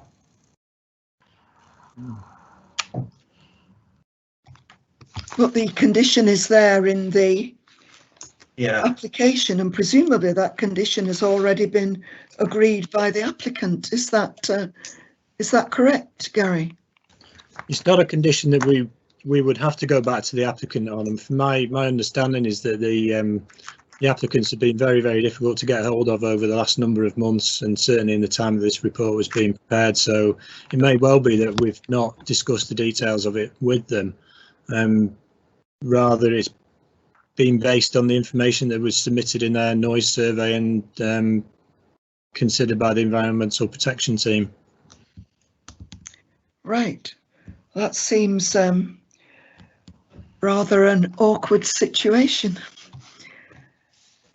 So can you say anything further, Kevin, on well, it may be absolutely not a problem, but at this point, the thing is with these things, sometimes they're dead as a dodo, and sometimes they have a massive throughput, and it's very much site specific. And I didn't deal with this one. I don't know what the throughput is, and I don't think anybody's got that information. But one of the considerations we would have is that there is room for queuing, and I don't really quite understand how we would manage this, how we would restrict them to 4 vehicles per hour, and whether that might then lead to queuing that could come back to the highway. I guess the devil's in the detail, but I don't have the detail. Perhaps the way forward is to defer this application to actually clarify these matters, although it puts it back onto officers to get hold of the applicant to find out what's happening. I think some other officers or members wish to make a contribution. Do you want to speak up, whoever it was? So Steve Parrish, I was just wondering, we've got a schedule of conditions here, just wondering whether there are existing conditions from the existing consents, which, you know, we don't know about, but do all already apply, or whether these are the only conditions that would apply, because it would supersede the previous consent. Chair, if I yes. may. I mean, I think that the contribution from the Highways Officer from Kevin was really very helpful indeed, because it shows that the throughput matter, which I raised and thought was a bit of a matter, is actually a matter that means we haven't got the information necessary to determine this application before us tonight. So I think that deferral is by far and away the safest way forward. If it's not deferred, I can't vote either way on this. Thank you. Are there any other comments from any councillors? Chair. Yes. just to say that I agree with Councillor Barr. I think we have not got sufficient information to make a decision. Right. Anything else? Any clarification from officers? Yeah, just to be clear, sorry, there's not an objection to the development per se. I'm just concerned about the effect of the condition. Yeah. Yeah, Chair, can I just chip in? I'm sorry that some members feel that we haven't got enough detail in the report, and if it's deferred, we'll obviously try and furnish it next time with the right level of detail to enable the decision to be made. In the meantime, it will obviously mean that the car wash is operating as it currently is without any conditions and restrictions. And I know that we have had difficulty getting in touch with the applicant. It's not probably in their interest to rush it back to committee anytime soon. You know, they're quite happy working away without restrictions of any sort at the moment, other than what may be on the original 1991 permission. But certainly we could go back to the applicants and try to get this information and make it clear what basis we think the decision should be made on. And obviously we'd work closely with Highways as well to make sure there was no concerns there. Or perhaps it's possible to actually see how many are going through in a particular hour on a particularly well-used time of day, to actually see what is currently happening if we can't get the information from the applicant. I don't know if that is viable or legal, or I think, Chair, you'd have to wait till February when the roads have had ice on them and sand and salt when it's more busy. Chair, I mean, if we defer it, we're not refusing it, will leave us in a position the officers just explained, but deferring it, this is a chance just to check what conditions already apply from 1991, and obviously with the amount of time it's been there, you know, the extent of the deemed consent anyway. So I think deferral to get some of those answers would be the only way we can go. And given that, could we take it with the next item as well to defer that? Yep. I think we have to vote on them separately as they're presented, I believe, but obviously same considerations can be brought up. Any further comments? Yes, Chair. Could I ask a question, Councillor Carey? How has this application come about? Is it as a result of enforcement action? Gary? Yeah, I believe there was enforcement involvement in the early stages of this, yeah, which triggered the application. Thank you. Could I ask a question? Yes, of course. I'm just thinking, it's got SO Garage on the main, you know, where they sell the petrol and stuff. Have they sublet this land to another company to do the hand car wash? Is that? I don't know the answer to that, I'm afraid. I guess they probably have, but I don't know the answer to that. The 91 application was for petrol station and car wash, if I've read it right. It was, yeah. Okay, thank you. Right, considering how the discussion has gone, I think I will propose the motion that the application is deferred for further information. Peter, would you be prepared to second that? Peter Carey? Yes, Chair, I'll do that. Right. Are there any amendments to the motion?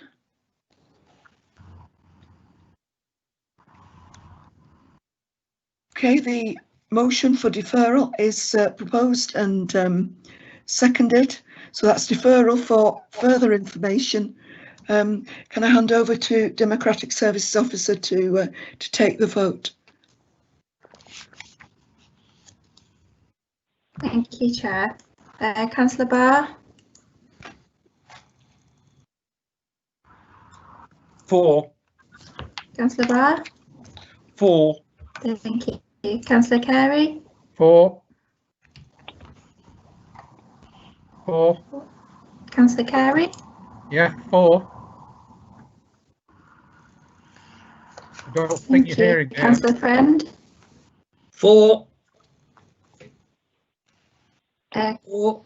Yes, I heard Councillor Carey and Councillor Friend, thank you. Councillor Grime. 4.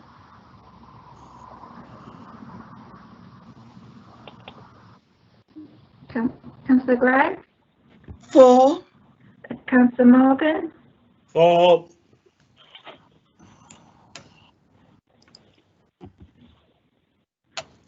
So, sorry, Chair, I think I'm unable to hear. I think it's my connection. Councillor Morgan. 4. Jenny, can you hear me? Apologies, Chair, I can't hear anybody. Okay. Shall I continue the rest of the vote? Yes. Yeah.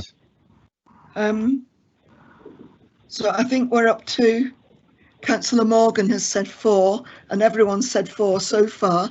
Councillor Mundry. Councillor Morgan. 4. Yeah. Councillor Parish. 4. Councillor Walker. 4. Councillor Wright. 4. Right. So everyone's voted 4. Can someone send a written message to Jenny to tell her? Jenny's now muted anyway. Yes, so Chair, a message has been sent to right, thank you. To tell her that we've it's been passed. Okay. Going on to item number 5. That's application 220-35101. Same site, and the advertisement consent for non-illuminated signs, 4 of them associated with the car wash. And again, this is a retrospective application. The signs are already there and are on your photographs. As this is likely to be tied in with the last one, do you want to make a brief report, Gary? I'm happy to make a brief report if members consider it to be useful, but given the way the last one went, I just wondered if there'd be a different suggestion. Chair, can we move straight to deferral? Straight to a vote on deferral. Yes, I have to say that we've received no additional written representations first, but I am, unless anybody wants to make any comment, any other comment, you've got the right to shout up if you do. No? Right, I then move deferral. Bob, are you prepared to second that? Yes, I'm happy to second that. Okay, are there any amendments to the motion? Okay, Jenny, are you back with us? Or are you still out of touch? I think she's going to dial in, Chair, but perhaps you could take the vote. Okay, I'll certainly take the vote. Councillor Barr? 4. Councillor Carey? 4. Councillor Friend? 4. Councillor Morgan? 4. Councillor Mundry? 4. Councillor Parish? 4. Councillor Walker? 4. Councillor Wright? 4. And I will vote for as well. So the motion for deferral is carried. And if someone can inform Jenny of that. Agenda item 5 is the appeal decision summary. This report is attached to the agenda starting on page 89. No appeals have been decided and none received since the previous report, which was of course only last week. So I assume that we have no comments or questions. If I am wrong, please speak up. You are correct, Chair. Right, thank you. And then can I ask, to save time, that I propose that the appeal summary report is accepted. Councillor Morgan, are you prepared to second that? I am Chair. I'll second that. Thank you. And can I simply ask, is anyone not prepared to vote in favour of that? Thank you. Then the report is accepted. So thank you all for your attendance and hard work, both committee members and officers. I think everyone has put a lot into this meeting, and we're very grateful. And can I then say that the meeting is closed? Thank you, Chair. Well managed. Well done, Chair. Thank you, Chair.